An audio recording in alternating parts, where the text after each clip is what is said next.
So আমরা শিখতে যাচ্ছি আজকে এই মুহূর্তে যে ন্যারেশন চেঞ্জের সবচেয়ে গুরুত্বপূর্ণ যে কয়েকটা পোর্শন আছে তার মধ্যে একটা, সেটা কোনটা? দেখো, আমাদের ফিউচার টেন্সে কেমন করে ন্যারেশন চেঞ্জ করব বা মোডাল ভার্বস দিয়ে কেমন করে ন্যারেশন চেঞ্জ করব সেটা। এখানে দেখো কয়েকটা আমি তোমার হচ্ছে ডাইরেক্ট স্পিচ দিয়েছি, সেটাকে ইনডাইরেক্টে আমাদের চেঞ্জ করতে হবে। সবগুলো অ্যাসার্টিভ। চেঞ্জের নিয়ম কি বলেছি? অ্যাসার্টিভ সেন্টেন্সে চেঞ্জ করতে গেলে লিঙ্কার দ্যাট বসে এবং আমাদের এই রিপোর্টিং ভার্ব যদি পাস্ট থাকে তাহলে এইগুলো পাস্ট করতে হবে। কেমন করে করব? দেখো, শ্যাল থাকলে শুড, উইল থাকলে উড, মে থাকলে মাইট, ক্যান থাকলে কুড, এরকম চেঞ্জ হয়। এই তো, তাহলে শুরু করা যাক। দেখো, সুগত সেড, সুগত ছেলের নাম, হ্যাঁ, সুগত সেড, এদিকে কোনো চেঞ্জ হয় না। সুগত সেড, লিঙ্কার কি বললাম? দ্যাট বসে, দ্যাট।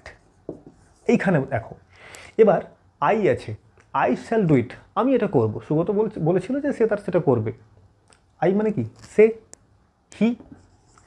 এবার দেখো, আমরা তো জানি শ্যাল থেকে শুড হয়, পরিষ্কারভাবে শুড বসিয়ে দেবো। কিন্তু কিন্তু কিন্তু কিন্তু দেখো, হির পরে কি আমরা শ্যাল বসাই যে আমরা এখানে শুড বসিয়ে দেবো? এই ভুলগুলো আমরা পরীক্ষাতে করে ফেলি। তাহলে হির পরে কি বসাই? উইল বসাই, উইল থেকে হয় উড, তাহলে হি উড বসবে, এখানে শুড আর বসবে না। যদি ওখানে আই শ্যাল মানে আই আছে সেই জন্য শ্যাল এসেছিলো, যেহেতু এখানে হি করে দিলাম তো সেখানে কিন্তু আর শুড আসবে না, উড হয়ে যাবে। বুঝতে পারা যাচ্ছে? হি উড ডু ইট, ইট তো ইট থাকবে, কোনো চাপ নেই। বোঝা যাচ্ছে? এই ট্রান্সফরমেশনগুলো কিন্তু মাথাতে রাখতে হবে। নেক্সট দেখো, I said I shall subscribe.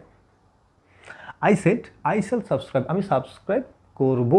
দেখো, আই সেড, লিঙ্কার তো দ্যাট। আই মানে কে? আমি, এই পার্সন একই, তো আই থাকলো। আর তাহলে শ্যাল বসবে, শ্যাল থেকে শুড হয়ে যাবে, আর কোনো চেঞ্জ নেই। আই শুড সাবস্ক্রাইব, স্টপ, হয়ে গেল। সীমা সেড, সীমা বলেছিল উই ক্যান ডু ইট, আমরা এটা করতে পারি।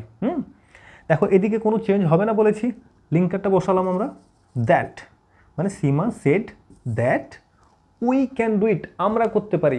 সীমা বলেছিল আমরা করতে পারি, মানে কি? আমরা বলবো কি? সীমা বলেছিল তারা করতে পারে এটা, দে।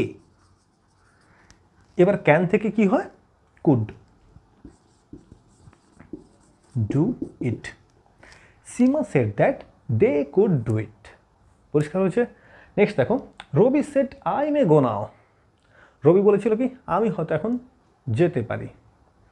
মে থেকে মাইট হয়, দেখো, রবি সেড দ্যাট, আইটা কি হবে? আই মানে কে? রবি, তো হি বসাবে, হি। মে থেকে মাইট, হি মাইট গো। নাও থেকে চেঞ্জ হবে দেন। এই অ্যাডভার্বের চেঞ্জ এবং প্রোনাউনের চেঞ্জগুলো হয়। পরিষ্কার হয়েছে? বলো, পরিষ্কার হয়েছে কিনা বলো। এইটাকে আমাদের মনে রাখতে হবে। এখান থেকে আমরা কী শিখলাম? দেখো, অ্যাসার্টিভ সেন্টেন্সে ডাইরেক্ট স্পিচ থেকে ইনডাইরেক্ট করতে গেলে কমা, ইনভার্টেড কমা উঠে যাবে এবং লিঙ্কার হিসাবে দ্যাট আসবে। বুঝতে পারছো? এগুলো একটা একটা পয়েন্ট মনে রাখো। লিঙ্কার হিসেবে দ্যাট আসবে 2 নম্বর। 3 নম্বর পয়েন্ট কি হচ্ছে? এই আমাদের রিপোর্টিং ভার্ব যদি পাস্ট হয়, এদিকের টেন্সের চেঞ্জ হবে। কেমন করে চেঞ্জ? শ্যাল থেকে শুড, উইল থেকে উড, ক্যান কুড, মে মাইট, এই চেঞ্জগুলো হবে। বুঝতে পারছো? বেশ, এখানে আরেকটা আমরা জিনিস দেখলাম কি, যে আই শ্যাল হয়েছে, কিন্তু এখানে যদি সাবজেক্ট আমার হি হয়ে যায় ইনডাইরেক্ট করতে গেলে, তাহলে হির পরে উড আসবে। এই হচ্ছে গল্প। পরিষ্কার? পরিষ্কার হচ্ছে? এই হচ্ছে মোটামুটি আমাদের অ্যাসার্টিভ সেন্টেন্সের ন্যারেশন চেঞ্জ। এবং এবং এবং এবং দেখো, এর একটা ব্যতিক্রম হয়, মানে এদিকে যদি প্রেজেন্ট থাকে রিপোর্টিং ভার্বটা, তাহলে কি চেঞ্জ করব? বা পাস্ট আছে কিন্তু কিন্তু পরের ক্লাসেই বলবো, হয়েছে? ব্যতিক্রমগুলো নিয়ে একটা আলাদা ক্লাস করব। তো আশা করছি তোমরা সবাই মিলে সেটা দেখবে এবং এটা থেকে তোমরা যদি শিখতে পারো তো অবশ্যই ফিডব্যাক দাও। এবং তোমরা যদি চাও তাহলে একটা কোশ্চেন সেট তোমাদের ডেসক্রিপশন লিঙ্কে দিয়ে দিতে পারি। যদি বলো প্রয়োজন হবে তাহলে অবশ্যই বলবে, হয়েছে? চলো তাহলে, বাই।